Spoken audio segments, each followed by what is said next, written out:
السلام علیکم، میں ہوں فرزانہ روی اسلم اور یہ ہے میرا یوٹیوب چینل۔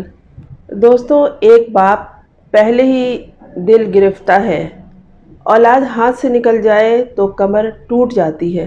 اولاد وہ بھی اگر پہلوٹھی کی ہو تو کیا لگاوٹ ہوا کرتی ہے والدین کو، خصوصاً اولاد اگر لڑکی ہو تو اس بیٹی سے باپ کے کیا والہانہ اور جذباتی لگاؤ ہوتے ہیں، یہ وہی لوگ جانتے ہیں جو اس والہانہ پن اور گداز پن سے واقفیت رکھتے ہیں۔ بچی کے اغوا کے بعد والد مہدی علی کاظمی نے انصاف کے لیے جب عدالت کا دروازہ کھٹکھٹایا تو وہ اکیلے تھے اور اکیلے ہی اس رستے پر گامزن تھے، مگر ایک کارواں آہستہ آہستہ ان کے ساتھ ہو لیا اور دنیا بھر سے لوگوں نے اس اکیلے باپ کا ساتھ دیا اور اس سے احساس دلایا کہ وہ اکیلا نہیں ہے۔ دوستوں، اولاد کا غم بہت بڑا ہوتا ہے۔ یہ غم آدمی کو کھا جاتا ہے، اور اولاد بھی ایسی جو کمسن ہو اور اپنے اچھے برے کی اسے سمجھ نہ ہو، سادہ ہو، معصوم ہو اور اس لوگوں کی پہچان اور شناخت نہ ہو، زمانے کے نشیب و فراز سے واقفیت نہ ہو، اور ایسے بچے یا بچی کو کوئی ماں باپ سے جدا کر کے اٹھا لے جائے تو ماں باپ کی کیا حالت ہوتی ہے، وہ بن جل کے مچھلی کی طرح تڑپتے ہیں۔ مہدی علی کاظمی اور سائمہ کاظمی کا خاندان جب اپنی بچی کی جدائی کے المیہ سے دوچار تھا تو ایسے کڑے وقت میں ان کے چند ہمدردوں اور بہی خواہوں نے آپس میں ایک دوسرے کو شکوک و شبہات کی نگاہ سے دیکھا۔ ان شکوک و شبہات کی کئی وجوہ یا وجوہات بھی ہو سکتی ہیں۔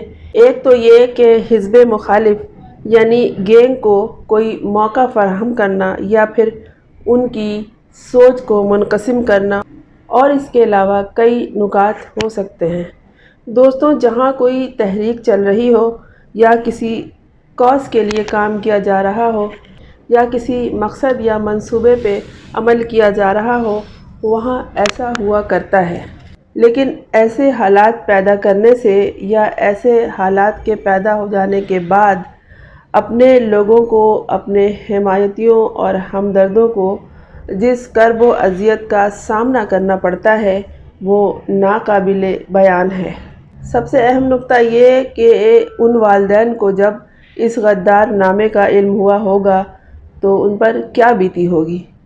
اس کے بارے میں بس یہی کہہ سکتے ہیں کہ مرے پر 100 درے، یعنی ایک تو ماں باپ بچی کے فراق میں، اس کے دکھ میں پہلے ہی مرے ہوئے ہیں، انہیں اور 100 درے یعنی اوپر سے 100 کوڑے لگا دیے گئے ہوں۔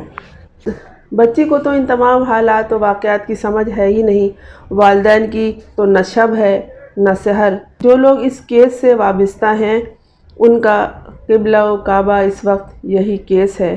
رہ گئے اغوا کار اور یہ گینگ، تو یہ تو ایسے مرے ہوئے لوگ ہیں جو اپنی لاش اپنے کاندھے پر اٹھائے ہوئے گھوم رہے ہیں۔ اپنی لاش اپنے کاندھے پر کون اٹھائے پھرتا ہے؟ جو زندہ نہیں ہوتا۔ ان کا وجود تو ہوتا ہے پر احساس مر جاتا ہے۔ ضمیر نام کی کوئی شے ان کے پاس نہیں ہوتی۔ ایسے مردے اپنے بے کفن لاش کو جب اپنے کاندھے پر اٹھائے پھرتے ہیں تو معاشرے میں تعفن پھیلتا ہے۔ دوستوں، دور رہیے ان تعفن زدہ لوگوں سے۔ تصویر کا روشن پہلو دیکھیے، یہ آپ کی عمر عزیز کو دراز کرنے کا سبب بنے گی۔